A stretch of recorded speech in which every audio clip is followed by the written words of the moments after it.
There is one more competition that you are involved in.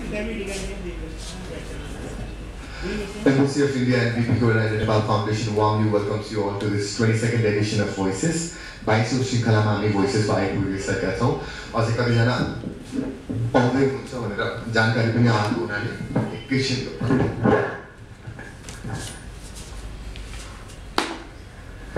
हामी कार्यक्रमलाई चाहिँ विलम्ब नगरिकन अगाडि सार्न चाहन्छौँ। कार्यक्रममा आज हामीसँग हामीका वक्ता हुनुहुन्छ Dr. Nishchal Pandey, उहाँलाई एकचोटि जोरदार तालीले स्वागत गर्छौँ। निश्चलजीलाई अगाडि आमन्त्रण गर्न चाहन्छु।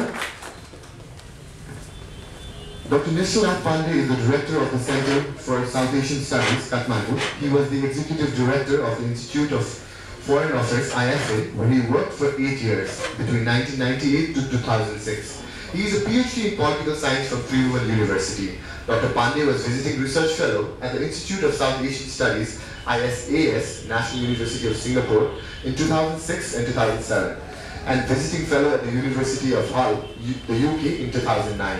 In September 2030, he was the visiting fellow at the German Institute of International and Security Affairs, a leading think tank in Berlin, Germany.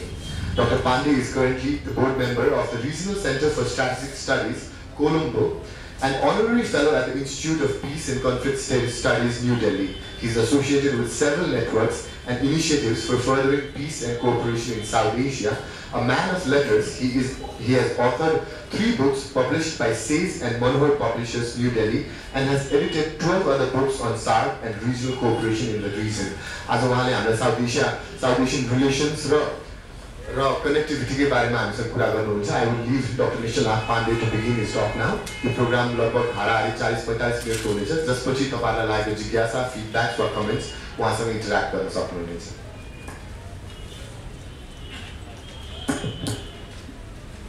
Thank you.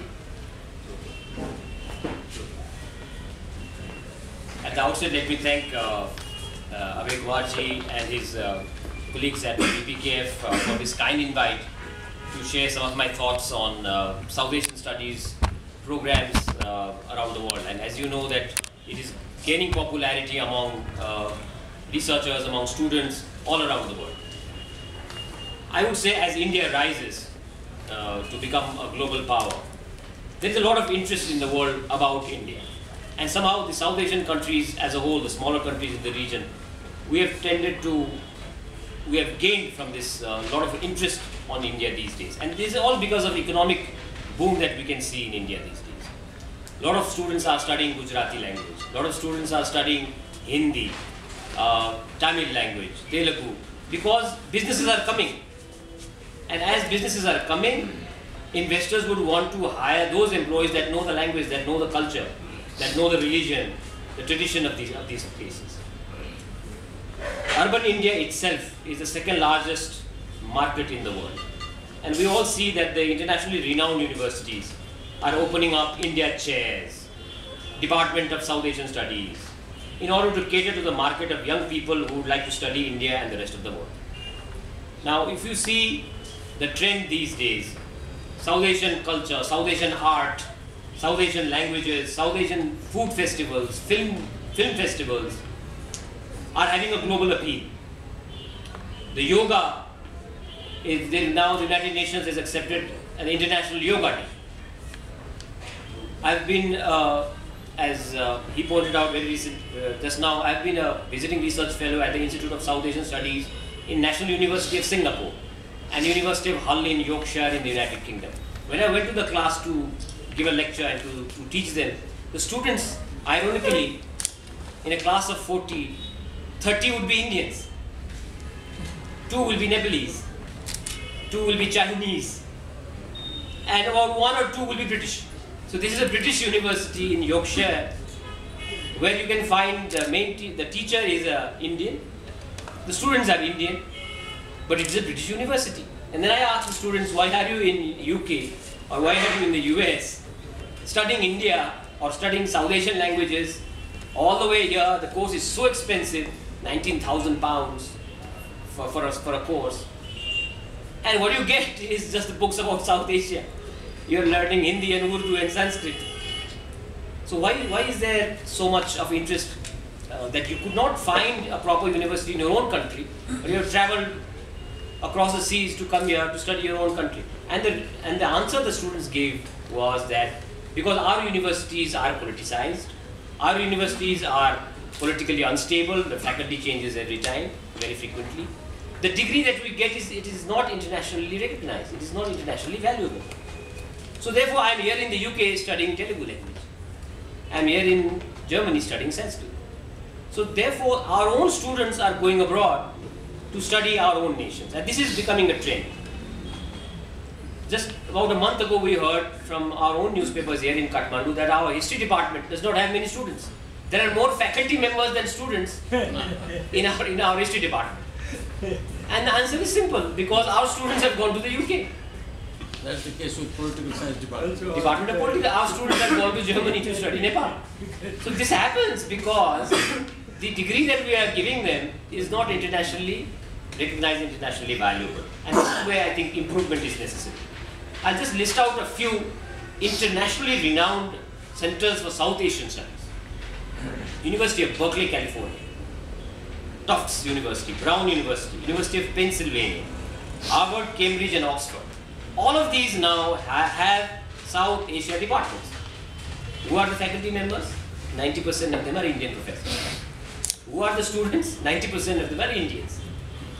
So this is a trend.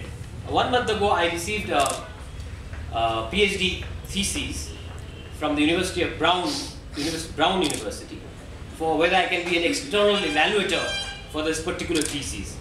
Now look at the title of these theses. Negotiations with Sanskrit literary models in South Indian vernaculars. And the person who has written this is Siran Gowen from Hebrew University, Jerusalem. So a Jew is doing his PhD on Sanskrit literary models in South India. And here I am supposed to be the external evaluator. I told him, sir, I have no knowledge on this particular issue.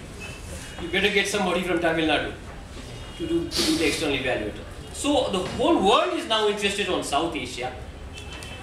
But we in South Asia ourselves, we are becoming weak in teaching our own languages. Princeton University, you may have heard of it, world renowned. It comes in one of the world's top 10 universities in the world. It has an Institute of South Asian Studies. I'll give you 4 courses that it is teaching right now for bachelor's level. Elementary Hindi or Urdu, optional. Gandhi, the making of a Mahatma, subject number 2. Introduction to later Sufism, subject number 3. Buddhist science, ritual and art. Experiencing India through Bollywood, chapter number 5. University of Pennsylvania. So this is a trend. And not only the South Asian students, even the Americans, British, all these students are going into these courses because, why are they going? They are not fools. They are going because international, multinational companies are now investing in India. And they are hiring those students who know about it.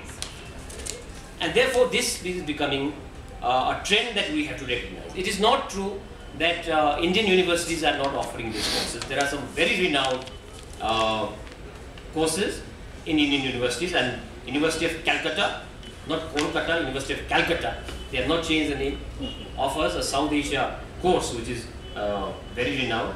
In Bangalore there is a South Asian Advanced Christian Studies program. University of Pondicherry, and I have a student here, Mahesh Bhatta, who did his masters from Institute of South Asian Studies in Pondicherry University, JNU and University of Kashmir, Srinagar. But even there, even in India, if you see, there is more interest on American studies program, European studies program, China studies program. But South Asian courses are becoming less and less popular in India. They are studying America, and Americans are studying India. So this is, I think, one of the trends that we see in the last 10 years. If you see the South Asian University, all of us academics like Professor Lohani and Ambassador Nepal also, all of us from the last 15 years, we have been saying we need a South Asian university in our own region. And this will cater to the demand of increasing interest in this region by international students. It has come up in India. Government of India has earmarked a huge piece of land in Posh, Delhi for the university. It is still being constructed. It is currently in Akbar Hotel, the old Akbar Hotel, and there are a lot of Nepali students there. I think that university will cater to the demand of increasing interest among foreign students. A lot of Nepali students are also there, and I think that is a very important university that is coming up. The Heidelberg University, where I was last year. If you go to the library of the South Asia department of the Heidelberg University, it is 7 floors, all books on South Asia. I would say I'm very lucky to be here in this marvelous, this beautiful place. A lot of these treasures of old books here. And I think this is the finest library we have here in Nepal. But if you have a chance to go to Heidelberg University, South Asia department, they have the finest collection anywhere in the world of books from India and elsewhere in South Asia, ever since 18th century. So they have been collecting these books in the library from last 200, 150, 200 years. So the collection is very good. And therefore, they are teaching Sanskrit, Urdu, Hindi, Gujarati, Tamil languages. To study Gujarati language, you have to pay about 1,200 to 1,300 pounds. So, and look at the condition of our Sanskrit university. And this is where I think the complexity comes, and this is where the dichotomy comes. There is a very famous MPhil program in Sanskrit, a 1-year course at Cambridge University, where I was there 2 years ago. And the subjects that they have classified under Sanskrit is this: Vedic Sanskrit, Pali, Prakrit and Hindi. So after that you get an MPhil degree from the University of Cambridge. And it's a very popular course, about 50 students in the University of Cambridge, and again, most of them were South Asian. There was another PhD thesis that was sent to me from one of the students in University of Berkeley. And again, the same answer I gave him was that I have no interest and no knowledge about these issues. And the title of the thesis was Mapping the Trajectories of Transformations in Indian Labour Diaspora in Mauritius. And he even had a scholarship to do this PhD from the university. So Labour Diaspora in Mauritius. So if you see the trend then of PhD theses, MPhil dissertations, courses being offered, it is very economic centric. So that the student, when he goes to India as an employee of a multinational company, he gets the employer will give him an easy job. He could be a British, he could be a citizen of Mauritius and whatnot. So therefore, the whole essence of my presentation today is that while we in South Asia, we have lost touch with our own culture, our own religion, our own language, or our own values and ethos, the Westerners are getting it. They are taking it and they are commercializing it in such a way that is profitable. In a way, it is good because the students are going abroad and getting an internationally recognized degree. On the other hand, it is sad that we need a foreign professor to teach us Srimad Bhagavad Gita. We need a German to teach us Upanishad, and a day might come when they will be writing their Sanskrit texts. Well, we have completely forgotten. Being a Brahmin from Kathmandu, I do not know Sanskrit. Because the education that we got was more Western oriented. I have to compete internationally, so I was taught French as a secondary language. Now, it is not a very attractive language to learn anymore. 10 years ago, 20 years ago, people in the civil service and foreign service, everybody would learn French. Now you need Hindi. Now you need Mandarin. Perhaps you need German. So this is how the trend is going. Prime Minister Modi spoke in Hindi in the United Nations General Assembly. Atal Bihari Vajpayee had also spoken in Hindi at the UN. Foreign Minister Narasimha Rao, he knew 18 languages and he spoke in Hindi at the UN General Assembly. There is a rising interest on this language because it is a huge population. It has an international appeal. Therefore, we have to really focus on these, our own languages, and it's not very difficult to learn Hindi. But 10 years from now, 20 years from now, you will see it in our own lifetime. There will be a lot of foreign students, a lot of Chinese students, a lot of Japanese, Korean, they will be learning Hindi and Sanskrit and Tamil and Telugu because of the appeal that it has. There are also Nepal study centers. Now, this is where we have totally failed in setting up India has done a remarkable thing that it has set up Gandhi chairs and India chairs in internationally renowned universities, in institutes, in think tanks. And Indian professors go there, go for a sabbatical, go for a 6-month tenure, come back, write a book, write a monograph and return. We don't have any. We don't have Nepal chair in any university anywhere in the world. There is one in Center for Nepal Studies at the Banaras Hindu University. But they were lacking books on Nepal, there were not many Nepalese faculty, not many students. So when MD Dharamdasani, our common friend, was director, he joined it with Center for Japan Studies. So it became combined it, and the name became Center for Nepal and Japan Studies under the Banaras Hindu University. Then the institute really started rocking. There were Japanese students. Then Japan just took over. It had resources, there were exchange programs, students started going to Japan, Japanese students started coming to Banaras. So that center used to do a lot of programs, but I don't know what is happening now. There is one study for Center for Nepal Studies at Cornell University. And there is one at the University of New Mexico. But we should be supporting it. We should be sending our students and scholars at these centers, because these are going to just fade away if we do not take interest on these exchange of students and faculty. There also used to be an India chair at Tribhuvan University, and our good friend, very good scholar from Banaras Hindu University, Anju Sharan Upadhyay, came here, stayed here a few years. I think she contributed very positively to Indo-Nepal relations as well as scholarship in the university. I think the tenure came to an end and there has not been a replacement. We should really focus on these things.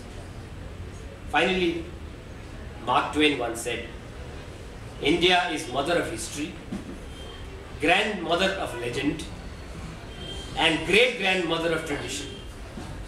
So we do not need to go to Cornell and Princeton and Harvard to study our own neighborhood. So therefore, I think as India grows, they will have to address and do something about the whole South Asian studies issue. Because this region can only grow as India grows. And we can just piggyback on their growth and on their development. I will stop here and will be very happy to answer your questions if any. Let me once again thank you, Abhayji, for this interest that you have shown on South Asia today for today's Voices. Thank you very much. To supplement,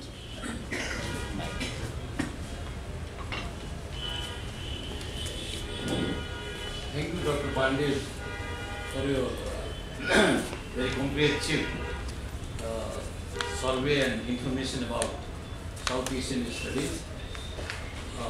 I would like to supplement what you have presented just now. I wonder whether you know about South Asian Institute in Chengdu. In 1996, I was a member of the Nepal Council of World Affairs delegation. We were 5 in the delegation. And from Beijing, we visited Chengdu and we met the Chinese scholars. Really, they knew a lot about South Asia. And surprisingly, the professors there, they advised us to have to maintain extremely good relations with the southern neighbor, Chinese scholars. That's one thing.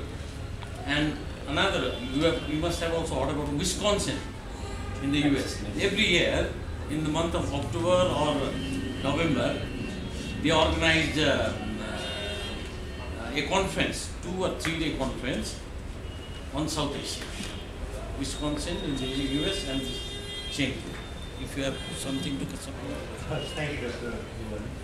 My name is Vishnu, former bachelor in Japan and the Pandey good friend. Please, I also like to add one information regarding the Shokla University, where I was ambassador, therefore I know about it. And fortunately, the great scholar, Daishatu has been a very good friend of mine, and he's very senior, third laureate of Japan also, and president of the Shokazakai International. they also have a department of Nepal Studies. And I had the honor to visit the university. And perhaps that is the only center in Japan that some universities have the Nepal Center. And I really appreciate your shirt, but very precise. And I was at Banaras Hindu University, and I have worked as a visiting fellow in the Nepal Studies Center. And also a colleague with that, not only Professor Nishchal, when she was Dean of the Faculty of Social Sciences, and there is another renowned faculty, Center for Peace Research, Mali Center, MCPR, which is run by Professor Priyankar Upadhyay, Professor Anju Sharan's husband, and luckily he used to be my supervisor, because this was the Center for Peace Research, and I had chosen the title for my research from the Banaras Hindu University, Post-Cold War Era, Third World Perspectives. Actually, this had been a very nice research there under the environment of the issue. And I had added school when I was, you mentioned earlier about Dr. Remy Foundation, informally when we are talking about it. I had the honor that I was able to establish a link between Nepal and the Dr. Remy Foundation. Because I was a student there at the University of Banaras University, so I had to pay a small production also, and there was a very great meaning regarding Dr. Reddy, that when he was participating at the Swatantrata Sangram, this independence movement in India, and he was imprisoned there in Varanasi for 4 years. For 4 years. And another very remarkable sad part of the story was that his first wife died when he was in the prison with a heart attack. Because somebody informed her that he was killed by the Britishers.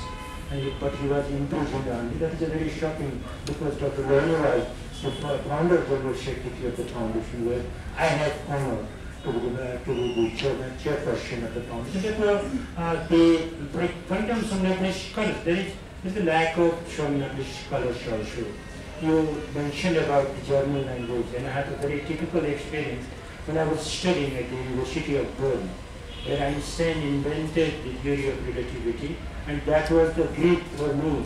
I resigned my very bright career in the administration, talking 3 times public service commission, not on the university, and I resigned my very bright career in the administration, only with the hope to be the first student, first Nepalese student to that prestigious university, where at that time, 90s, there were 6 Nobel laureates at the university also.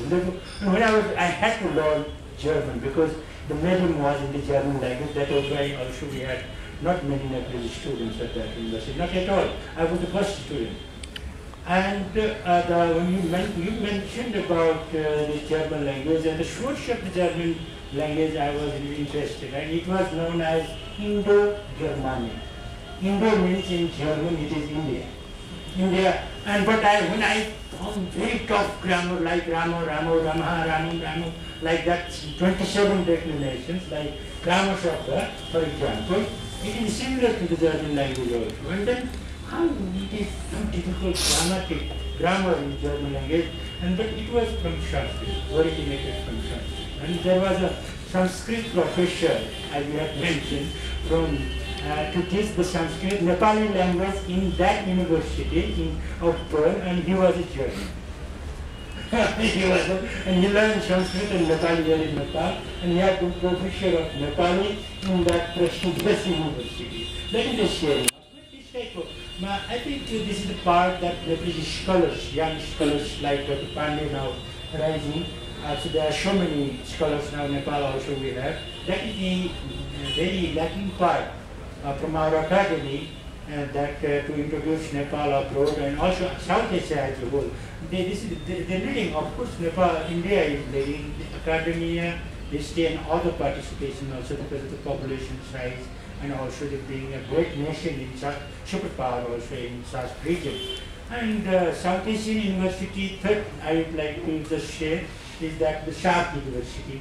It is now our part is that to make it implemented well, effectively, and from all levels of academia we are pressing. Also from the people's Sharp level also, and I am very honored.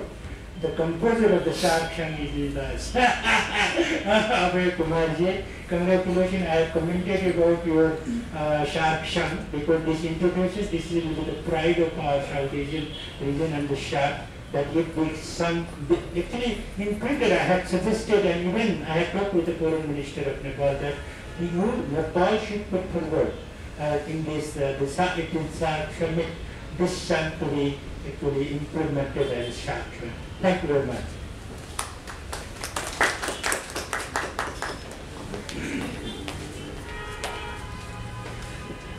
Dr. Pandey, I have a question for you. So, what would you recommend that Nepal do to promote South Asian studies?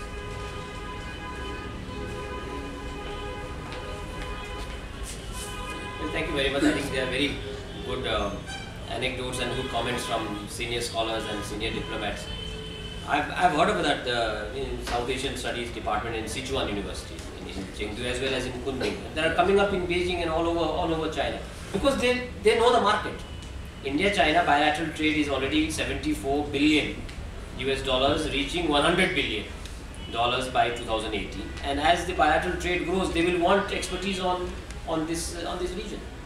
That's obvious. They are born businessmen. So that's they are focusing on these studies. There was one student 2 years ago who came from Chengdu, a Chinese girl who was doing a master's in South Asian studies, and she had a whole list of questionnaire we had to reply by email. And one of the questions was, why do you not worship the god Lord Brahma, the consort of Saraswati? And I thought, what does that got to do with? I didn't even know. But then I asked some of my grandparents, and they said because he married his, according to Hindu mythology, he married his own daughter, so Saraswati. So we do not usually worship him, and it's only in one place in India, in Pushkar, where there is a Brahma temple. Other than that, there is no other temple. So I wrote that in the email. Look at the interest. Look at the level of interest in an area where we have completely lost touch. So this is going to increase because they are smarter than us. They know where the future lies. The future lies in this sub-region because this is a huge market. It is getting, the connectivity is getting better. It is opening up, the economy is opening up. Chinese businesses are coming, multinational companies are coming, and with the new government in India which is promoting economic growth, they will have to do business here. So young people will have to study this region. So while we are studying America and Europe and medieval American history, which is going to be of no use, they are studying our culture, our religion, our language. So this is where I think the future is going to be. Of course, there is one at University of Wisconsin at Madison. They hold the annual South Asia Studies Conference, and they are getting support. But I think I would say we need to do these things more often in our own region. One of the institutes that we had, a pioneering institute, the Regional Center for Strategic Studies in Sri Lanka. I am in the board at the moment, and we are promoting cross research by India and Bangladeshi researchers, Nepalese and Sri Lankan researchers, cross research by young people, so that the interest among young people does not fade away. And our students are going all over the world to study our own region, and this is not what we should be doing. About your query about what Nepal should be doing, I think we need to first of all focus really on our universities. The universities are in shambles, and I wouldn't say it's much different than even in Bangladesh. My Bangladeshi friends say the same thing. Our universities are cradle for politics. All the politics starts in universities. The faculty members are politicized, there is bhagbanda in every appointment, and the person does not stay for a long time, so it's 1 year, 2 years, then he goes away. And therefore the universities have suffered. And the students are no longer interested to study in our own universities. That is why they are going abroad. Otherwise, why on earth would the history department be in such a condition. The history department in Singapore is doing very well. And what history does Singapore have? A country that was born in 1965. So therefore, I think first of all is that we have to recognize that there is some commerce here. It is all about economics. It is about economics. Because this region is vibrant, and because of India's growth, this region is coming up. India is pulling the entire region upwards. Internationally, the businesses, big business houses are interested, including Chinese, Japanese, Korean. So they will be interested to study our religion, our culture, our language, and our history. So we should not allow our students to be discouraged to stay here and to go abroad. It is fine to go and study biology and chemistry and engineering. But why would you want to study Sanskrit in the UK? Because the professor that is going to teach you is himself going to be an Indian. So therefore I think this has to be really stressed upon, that our universities, politicization, number one, number two, the culture of sharing among major political parties, sharing among factions within the political parties. That has been the trend. And then where the university is not politicized, the CIA has gone there for corruption investigation. So therefore, as our academic institutions suffer, and when I'm saying ours, it means the entire South Asian region, then the foreign universities are gaining. Another trend that I see is that internationally renowned universities, departments are coming to the region itself. Gone are the days when our students used to go abroad. Now the university is coming to our region. That is also a trend. And there has been some progress in this regard, but that would be wonderful, if you could go to, say, Delhi to get a certificate from the University of Oxford. Study in Delhi, reside in the campus, run by the Oxford University. That is also going to be the trend. Because there are a lot of joint collaborative projects and departments being done through Jindal School and a lot of these internationally renowned schools and colleges that are coming up in India, which are tied up with Harvard and tied up with Tufts, so forth. So therefore, this is a very good trend that you could actually go to Indian cities to get a British or an American degree. So I think that will check a lot of these students going abroad and spending all that money in a subject that we have the expertise of. I just looked around some of these books that are here, and this is a marvelous library. You can see one of the books that Professor Loni and I saw, Women in the Rig Veda. Now that book, if a student from Madison University of Georgetown gets it, he's going to photocopy that and keep it for his personal use. It's going to be photocopied 100 times. It's not available. So therefore, I think we have to really start taking pride in our own heritage, our own culture, our language and religion. Like Prime Minister Modi is doing on stressing on Hindi. He's not doing that only for political purposes. He's doing that because the future lies there. A Korean wants to study Hindi. Now why wouldn't you want to study Hindi? Because we get it naturally. So therefore, I think this has to be stressed, and this will get prominence once our governments also become a little serious on this issue. Any further questions or comments?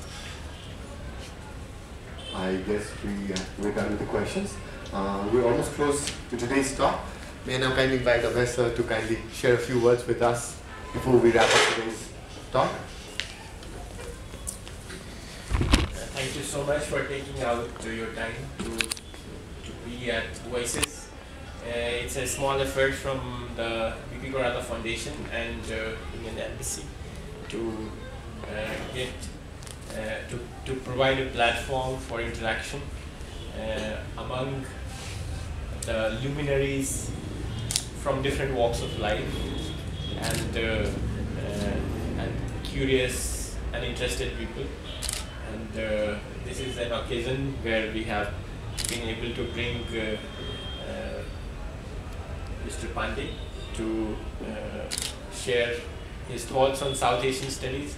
Recently I was in Delhi and I met the Vice Chancellor or President of the South Asian University, who was very keen that campus comes up very quickly. So I think some work is happening on that front. So we will soon, I think, have the South Asian University shifting its own campus. It might take a year or two, but and the architecture is, you all know that is from Nepal. The architect, the contract has been won by an Nepalese architect. So I'm sure that we are all together. This interest itself, this talk, it's revealing for me actually. I was not aware of that there is so much interest in South Asia all across the world, and from my side, I'm sure there is what we have done, that we have put this library on, we have turned it into an e-library. So all the books which are available in this library are now on the e-platform. So obviously it's not digitized because of the copyright reasons, but you can see and search the titles on internet. So even somebody sitting in Pennsylvania University, it looks for this book called Rival Intrigueta, can find it that this is in the library, and if they send a request to us, we would be happy to share it. Obviously, I don't think it has copyrights anymore. So maybe it's a good idea that we select those books which does not have copyright issues and digitize them. I think this would be a real value addition on South Asian literature. And the government of India has also offered Nepal to set up an e-library system all across Nepal. So we have offered that maybe we could begin by connecting the Nepal's libraries first. So the big libraries like one at the National Library and Kesher Mahal Kesher Library, all these could be connected, and then the universities like Pokhara University and Trivandrum University, these libraries could be connected. And there's a network of Indian libraries. To begin with, there's a Telnet. So it's a network of libraries in Delhi. In the same way, there is a network of libraries in India. So we could connect all these, and this would, I think, transform in a way the resources for South Asia. So I think we have benefited from your talk. Thank you so much for spending your valuable time here. And thank you all so much for being with us today. Sabalai dhere dhere dhanyawad. Here is a small token of thank you. Thank you.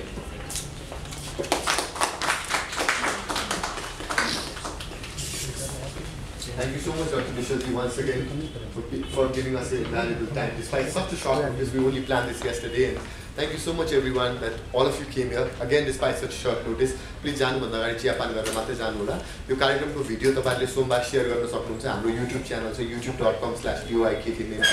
हाम्रो आगामी प्रोग्राम्सहरु facebook.com/ वा तपाईले facebook.com मा India-Nepal Kathmandu पनि गर्न सक्नुहुन्छ. वा Twitter-मा twitter.com/EOIKTM Embassy of India Kathmandu को इनिशियल्स EOIKTM MP गर्नुभयो भने पनि गर्न सक्नुहुन्छ. प्लिज जानु भन्दा अगाडि चिया पानी गर्न मात्र गइदिनु होला. धन्यवाद.